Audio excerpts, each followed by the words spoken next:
C'est une bien triste nouvelle. Pape Bouba Diop est décédé. L'ancien international de football sénégalais a rendu l'âme en terre française. Alité depuis plusieurs mois des suites d'une longue maladie, il vient de nous quitter. Le joueur s'était fait un nom lors du mondial 2002. Il est rappelé à Dieu ce dimanche 29 novembre 2020 à l'âge de 42 ans. Pape Bouba Diop a commencé le football à 5 ans, tout comme son frère Lamine, aimant jouer dans les rues de Dakar. Il progresse au poste de milieu de terrain en jouant au club de Ndefane Saltigué à partir de 1994, avant de rejoindre l'équipe junior de l'ASC Jaraaf l'année suivante.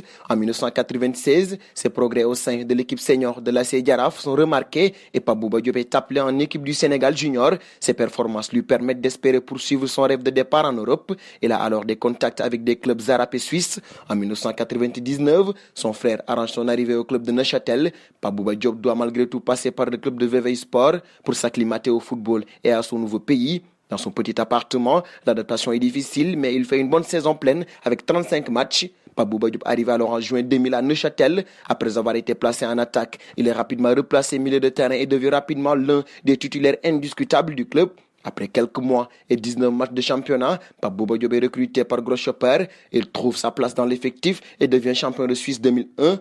Pape Bouba Diop fait ses débuts lors du 3e tour préliminaire de Ligue des Champions. C'était contre le FC Porto. Le début de saison est plutôt bon et il est repéré par le RC Lens, notamment grâce à son impressionnant match de 16e de finale de Coupe UEFA contre Leeds United. Les deux clubs se mettent d'accord pour un transfert début janvier 2002 pour un prix de 3,6 millions d'euros. Arrivé en janvier 2002 avec un contrat portant sur 5 ans et demi, Pape Bouba Diop ne joue que 5 matchs en 6 mois, mais aide le club à être vice-champion de France 2002. Par la suite, Pape Bouba Diop deviendra un joueur régulier du RC Lens ayant une très grosse frappe de balle, mais aussi grâce à son puissant physique très impressionnant qui lui permet de prendre beaucoup de ballons dans le domaine aérien, autant dans le secteur de jeu défensif qu'offensif, en marquant des buts de la tête. De plus, jouant à un club avec des joueurs qu'il fréquente en sélection nationale du Sénégal comme El Hadji Diouf, Pape Sarr, Ferdinand Coly, Pape Bouba Diop réalise d'excellentes performances en Ligue 1 au point de se faire repérer par les clubs anglais intéressés par son puissant physique taillé pour la Premier League. Pape Bouba Diop fut un joueur très apprécié par de très nombreux supporters de Lens